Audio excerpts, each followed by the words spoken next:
Two types of elderly folks who struggle the most in their later years. Even with money, happiness is hard to find. Find out if you or someone you know might fall into these categories. There's a saying that's been around for ages in society. Money can solve 99% of the world's problems, and the remaining 1% that can't be fixed. Well, that's only because you don't have enough money. Sounds familiar, right? You might have heard this from friends, family, or maybe even read it on social media posts. The idea is that cash makes everything better, and without it, you just have to accept your fate. But is that really the case? Is money truly the ultimate solution to all problems? Is having a fat bank account the secret to living happily ever after, and lacking it a sentence to misery? The truth is, money can't fix everything. Not even close. And that includes something as important and delicate as aging gracefully or living happily in your golden years. In fact, there are two particular types of elderly folks, no matter how wealthy they are, who often find it incredibly difficult to experience true happiness in their later years. Let's dive into who these people are. Maybe you'll see yourself or someone you know in these stories. Type 1. The man who ruled the household with an iron fist, but now finds himself alone and regretting it. Some men, when they were younger, were simply too harsh, too authoritarian, even downright abusive towards their wives and children. They acted like kings of their castle. No one was allowed to question their authority, and any sign of defiance was met with cold fury. These men were physically strong, often intimidating their families through shouting, threats, or worse, physical abuse. They thought that being the head of the household meant they could control everyone's lives entirely, with no room for discussion or kindness. Money they earned? They spent it only on themselves. Lavish meals, drinking, gambling, other vices, but never a dime went to improve the lives of their family. If the household was starving or struggling, they just ignored it. Let me tell you about a man I once knew. Let's call him George. George was a factory worker who, in his prime, was known around town as a rough, no-nonsense guy. If he was in a bad mood, he didn't hesitate to take it out on his wife or kids. Sometimes, even small mistakes would result in yelling matches, or worse, slaps or punches. His idea was that only by instilling fear would his family obey him. "If I don't keep them in line, the whole house will fall apart," he used to say. George worked hard physically, but he was selfish and reckless. The paycheck? It disappeared quickly. He'd spend it on nights at the bar, on gambling, and the occasional woman on the side. His wife, Susan, was left to run the household on her own modest earnings from a part-time job. Because there was never enough money for school supplies or extracurricular activities, their son dropped out of high school early and started working odd jobs to help. He never got a chance to build a stable career and is still struggling financially decades later. Though George ruled with an iron fist, he was deeply alone inside. And now, decades later, the tables have turned. George is 73, with a stooped back and shaky legs. He coughs constantly, a shadow of his former self. Back when he was young, Susan took care of him, cooked his meals, cleaned his clothes, tended to his needs. Now, she refuses to do any of that. She barely even looks at him, much less offers kindness. George has never cooked a meal in his life. Now he has no choice but to learn, but his efforts are clumsy and the food's often inedible.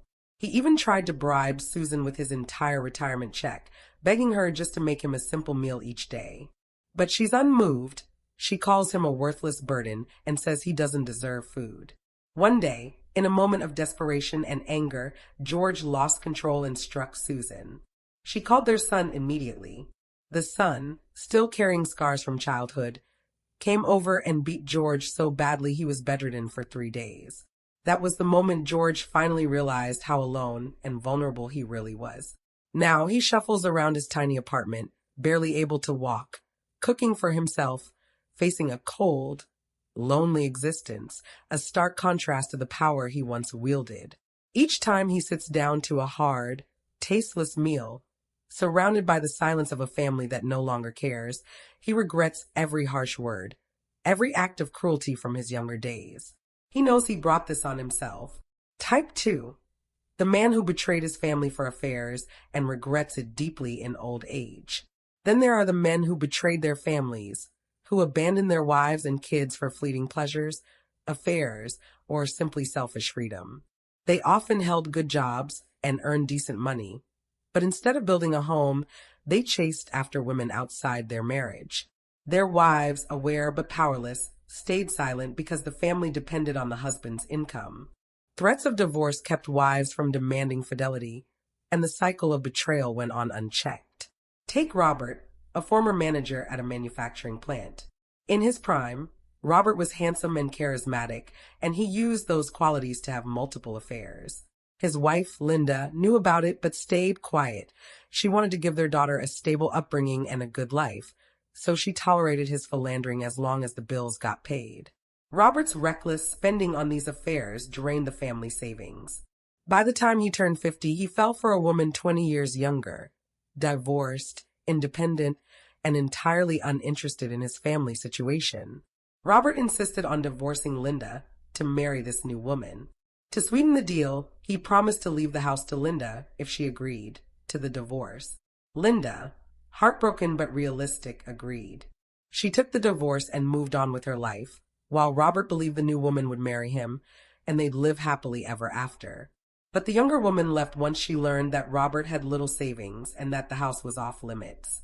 She disappeared without a word, leaving Robert alone and penniless. Now, Robert lives alone in a small rented apartment, isolated and lonely.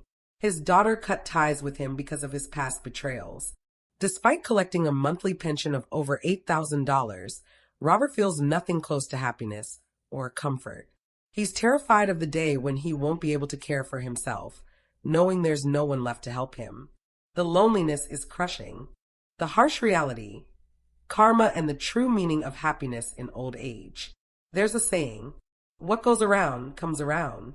The universe keeps a ledger of every good and bad deed, and eventually you have to pay the price or reap the rewards. Many people think that just because they don't see consequences immediately, they are in the clear. But that's a mistake. When the reckoning comes, often in the twilight years of life, it's too late to fix broken relationships or lost trust. As our bodies weaken, we become more vulnerable, more dependent on the love and care of family. No amount of money can replace genuine affection and companionship. It's not about how much money you have in the bank or how big your house is. True happiness in old age comes from love, warmth, and family. A story of a wealthy elderly couple struggling despite their financial security. Let me share another story. It's about an elderly couple I know, John and Mary. John, 84, retired from a state-owned factory, and Mary, 80, a former elementary school teacher. Together, they receive a hefty combined pension of $14,000 a month. In our mid-sized American city, that's a very comfortable income, more than many city managers or executives earn. You'd expect them to be living in comfort and enjoying a peaceful retirement. Their children have grown and started families of their own. They have a home, medical insurance, and a decent pension. Sounds perfect, right? But when I got to know them better, I was surprised to learn their daily reality. John and Mary live in an old apartment built in the 1980s for factory workers, a place where many families have moved out over the years to newer, more modern homes. Their apartment is 900 square feet, once considered spacious, but now it shows its age, peeling paint, cracked windows, and furniture from decades ago. Their children live within a couple of hours' drive, but they rarely visit. John and Mary have 2 sons and a daughter, all married with children, but their visits are few and far between. John's pension, while generous, doesn't stretch as far as you'd think once medical bills, utilities, and basic upkeep are paid. They live frugally, sometimes choosing between medicine and groceries. Despite their financial security, they often feel lonely and forgotten, just like many elderly couples who have everything but the companionship and care that truly matter. Final thoughts. So, what can we learn from these stories? Money is important, no doubt about that. It can ease many burdens and provide a foundation for comfort and security. But if you sacrifice your family, your kindness, and, for point one mini, ChatGPT said, your integrity along the way, money becomes meaningless. If you treat your loved ones poorly, abuse them, or abandon them, you risk ending up alone in your old age with no one to care for you. If you cheat, lie, and betray those who trusted you, you may find yourself isolated and miserable despite your riches. Happiness in old age is not about how much you have, but how you live your life. It's about the respect, love, and bonds you nurture with your family and friends. So if you see yourself or someone you know fitting into these two types, it's never too late to make changes. Reach out, apologize, care, because in the end, the greatest wealth we can have is love and connection.